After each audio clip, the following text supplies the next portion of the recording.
Okay, let's jump right in. The relationship between the US and China is arguably the most critical and, well, certainly one of the most complex global dynamics right now. Absolutely. It touches pretty much everything, doesn't it? Trade, tech, global influence, you name it. But amidst all that high-level tension, there's this incredibly important group, Chinese Americans, who often find themselves navigating both worlds. Which brings us perfectly to the question you wanted us to tackle in this deep dive. How do Chinese Americans actually, fit into this whole picture? How do they shape that U.S.-China relationship? Exactly. They're not just watching from the sidelines. So our mission today is to unpack the sources you sent over. We're looking mainly at a research paper, plus the studies and data it cites. Yeah, the idea is to pull out the core insights, really understand that the unique role Chinese Americans play, almost like a living bridge, wouldn't you say? That's a great way to put it. A living bridge. So we'll explore this through, what, three lenses: cultural, economic, political. That's the plan, based entirely on what this research lays out. Okay, let's start with culture then. This idea of Chinese Americans being a unique bridge, it has deep roots, right? The research traces it way back. All the way back to the gold rush, mid-19th No. century. Yeah, and it's crucial to understand this history wasn't like a smooth progression. Yeah. It involved waves of immigration, yes, but also really significant periods of exclusion and hardship. Right, that constant dynamic, that complexity, it must have really shaped the community over time, created a lot of energy, but also challenges. Definitely.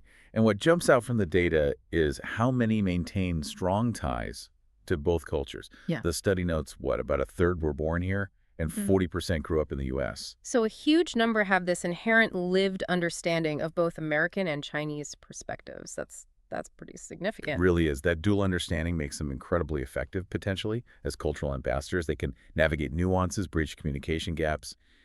It's a real asset. But being that bridge, Yeah. it's not always easy, is it? The sources definitely highlight the downsides too. We've seen this awful surge in anti-Asian hate. Yeah, particularly linked to the pandemic. The statistics are quite stark. That Stop AAPI Hate initiative. It found nearly half of the reported incidents during that period targeted Chinese Americans specifically. That's staggering. And it really drives home the point made in the research, referencing Ambassador Chin Gang, about needing more awareness, more protection. Because they can get caught in the crossfire. Yeah. When U.S.-China relations sour, they become visible targets. So while they're this vital cultural link, that visibility carries a risk, a real double-edged sword. Precisely. Okay, so that's the cultural dimension, incredibly important. But let's shift gears. Their economic impact is also massive, according to the research. Oh, absolutely. The sources are very clear here. Huge contributions, especially in science, tech, business. You see it everywhere. There was that study mentioned Wagner and colleagues. Right. It tracked the flow of Chinese scholars and professionals coming to the U.S., and that flow, it directly fuels innovation, economic growth. It's a major driver. And it's not just individual talent, is it? The research also talked about business networks. Chan's work highlighted how these Chinese-American business networks are really crucial for facilitating trade and investment across the Pacific. They build those connections. Okay, but there's a tension here, isn't there? Because the research also acknowledges this growing feeling in the U.S. that China is, well, an economic threat. Exactly. That's the counterpoint. And it's not a fringe view. No, the Pew Research data was striking. 82% of Americans think China has substantial economic influence. And 79%, a huge majority, see that influence negatively. That's really widespread negativity. Does the data break it down? Yeah, it shows the negative perception is particularly strong among older Americans and Republicans, which really underscores why these discussions need care, need nuance. These feelings run deep for some parts of the population. So Chinese Americans are trying to build economic bridges in a climate where many see the other side primarily as a threat. That's complex. It really is. Yeah. But the research suggests they do keep leveraging those dual connections, fostering ties, despite the suspicion. Their ability to navigate both systems is key, even when the overall narrative is, competition or mistrust. Which kind of leads us naturally into the political side of things, right? Navigating complex systems, building connections. How are they engaging politically in the U.S.? Well, first off, their numbers are growing significantly. The 2021 American Community Survey puts the estimate around 5.5 million Chinese Americans. Which is about, what, 1.7% of the U.S. population? Correct. And they're becoming a more noticeable voting bloc.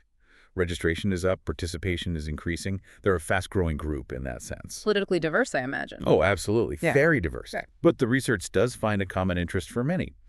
advocating for, let's say, more stable, constructive U.S.-China relations, pushing for cooperation on things like trade or the environment. And what drives their political engagement? Did the sources shed light on that? Yeah, the Leon study mentioned in the paper had some interesting findings. It seems that direct contact, from political parties, from organizations, consistently boosts engagement. So outreach actually works. It seems so. It increases interest, non-voting political activity, registration, and actual voting turnout. Basically, if the political environment feels welcoming and actively engages them. They participate more. Makes sense. Exactly. And understanding their political behavior, the research suggests, can actually help us understand other Asian American groups too. It's a complex but important piece of the larger picture. Okay, wow. So we've really covered a lot of ground here, pulling from these sources. The cultural connections, the economic engine, the growing political voice. And threading through all of it is this core finding, right? The central idea from the research. Chinese Americans function as this truly vital bridge between the U.S. and China. Yeah, fostering understanding, enabling cooperation, even when the big picture looks pretty tense, and doing it despite facing real challenges like that anti-Asian sentiment or the negative economic views we talked about. The paper's conclusion is pretty direct about it. It says their role isn't just helpful, it's essential, crucial for a more harmonious and productive relationship. And it calls on policymakers to really value that contribution and also tackle the challenges the community faces. Which seems more important than ever given the current climate. Their unique position feels incredibly critical right now. So here's something to leave our listeners thinking about, building on all this. If U.S.-China tensions keep rising, and we agree this bridge role played by Chinese Americans is so essential, Uh-huh. what happens if that bridge itself comes under increasing pressure? What if it starts to weaken or even becomes a target caught between the two sides? That's a really critical question for the future, isn't it? What happens to the connection if the connectors are squeezed? Something to really mull over.